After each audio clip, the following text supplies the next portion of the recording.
إن الحمد لله نحمده ونستعينه ونستغفره ونعوذ بالله من شرور أنفسنا ومن سيئات أعمالنا. من يهد الله فلا مضل له ومن يضلله فلا هادي له. أشهد أن لا إله إلا الله وأشهد أن محمدا عبده ورسوله. اللهم صل على سيدنا محمد وعلى آله وأصحابه ومن تبعهم بإحسان إلى يوم الدين. فيا عباد الله، أوصيكم ونفسي وإياكم بتقوى الله، فقد فاز المؤمنون المتقون. وقال الله تعالى في كتابه الكريم: أعوذ بالله من الشيطان الرجيم. بسم الله الرحمن الرحيم. يا أيها الذين آمنوا اتقوا الله حق تقاته ولا تموتن إلا وأنتم مسلمون. وقال في آية أخرى: أعوذ بالله من الشيطان الرجيم. بسم الله الرحمن الرحيم. يا أيها الذين آمنوا اتقوا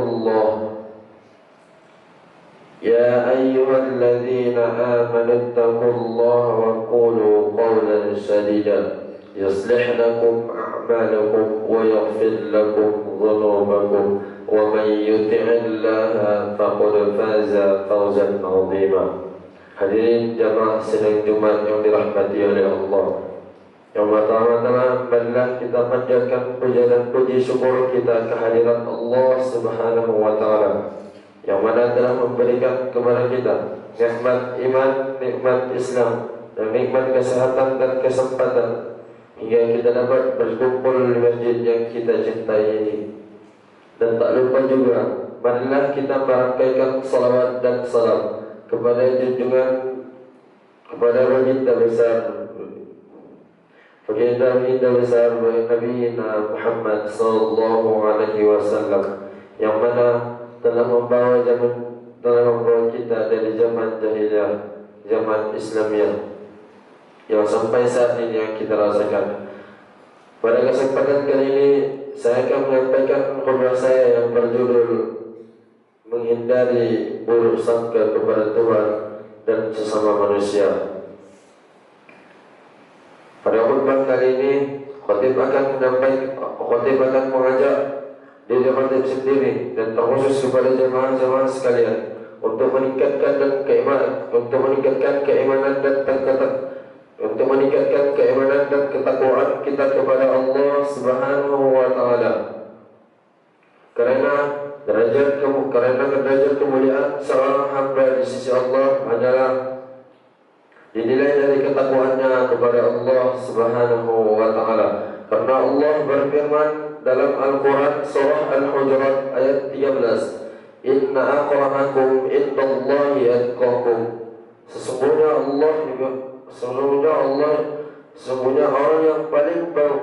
orang yang paling mulia di sisi Allah hanya adalah orang yang paling bertakwa kepadanya. Selain takwa, Allah juga menganjurkan kepada kita semua untuk berprasangka baik kepada orang lain, menjauhi prasangka buruk. Prasangka buruk adalah merupakan perilaku dosa yang seharusnya kita menjauhinya. Yang sebagaimana Allah mengingatkan kita ke dalam Al-Quran surah Al-Hujurat ayat 12. Ya ayyuhalladzina amanu jtanibu katsiran minadh-dhann inna ba'dadh-dhanni ithmun wa la tajassasu wa la yaghtab ba'dukum ba'dhan ayuhibbu ahadukum an ya'kula lahma akhihi maytan fakarihtumuhu wattaqullah innallaha tawwabur rahim. Yang artinya, wahai orang-orang yang beriman, jauhilah prasangka buruk. Sesungguhnya prasangka buruk adalah kelakuan dosa. Dan janganlah pernah mencari-cari kesalahan orang lain. Dan janganlah ada di antara kamu yang menggunjing sebagian yang lain. Apakah ada di antara kamu yang suka memakan daging saudaranya yang sudah mati? Tentu kamu merasa jijik. Bertakwalah kepada Allah. Bertakwalah kepada Allah. Sesungguhnya Allah Maha Penerima Taubat dan lagi Maha Penyayang. Imam At-Tabari dalam kitab Tafsir Jami'ul Bayan menjelaskan tentang prasangka buruk. Yang prasangka buruk yang tidak berdasarkan adalah dosa dan dapat membawa dampak negatif seperti perpecahan dan permusuhan. Dan sebaliknya, prasangka baik dapat memperkuat ikatan dan persaudaraan dan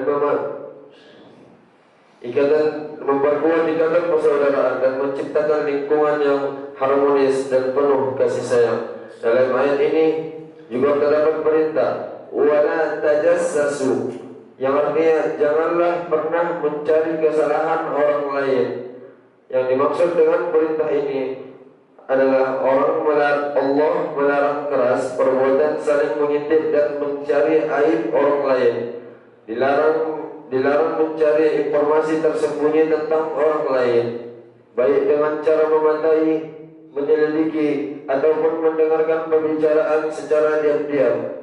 Perbuatan inilah dosa karena menunjukkan sikap tidak hormat dan mencampuri urusan pribadi yang seharusnya tidak dilakukan. Rasulullah SAW mengingatkan pula dalam suatu hadisnya, Inna Allah harrama minal muslimi damahu wa malahu wa iyadhanna bihi dhanna as-saw, yang artinya sungguhnya Allah mengharamkan pertumpahan darah dan pengambilan harta umat Islam serta berburuk sangka kepada orang lain. Hadis riwayat Imam Al-Baihaqi dan Ibnu Majah. Prasangka buruk bukan hanya mendatangkan dosa. Kita harus menyadari bahwa prasangka buruk akan merusak persaudaraan dan kepercayaan. Buruk sangka kepada orang lain seringkali menciptakan jarak dalam suatu hubungan, baik dalam keluarga, pertemanan, maupun di masyarakat. Orang yang mudah berprasangka buruk akan kehilangan kepercayaan dari orang lain, karena sifat ini membuat hubungan terasa tidak nyaman dan penuh dengan kecurigaan. Dan dampak negatif lain dari prasangka buruk adalah memunculkan fitnah dan permusuhan. Prasangka buruk akan menyebarkan dugaan-dugaan negatif dan pada akhirnya menciptakan fitnah, menciptakan kebohongan. Fitnah ini bisa berakibat perpecahan dan permusuhan dan kehancuran hubungan antar sesama manusia. Dan selanjutnya harus kita ingat juga bahwa prasangka baik diperintahkan oleh Allah bukan hanya untuk manusia saja. Kita harus juga berprasangka baik kepada Allah Subhanahu wa Ta'ala.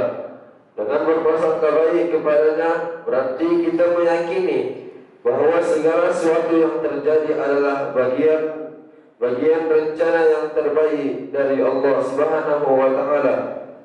Meskipun mungkin kita belum memahaminya, berprasangka baik kepada Allah Subhanahu wa Ta'ala bentuk keimanan dan menunjukkan keyakinan kita bahwa Allah Subhanahu wa Ta'ala akan memberikan yang terbaik untuk kita.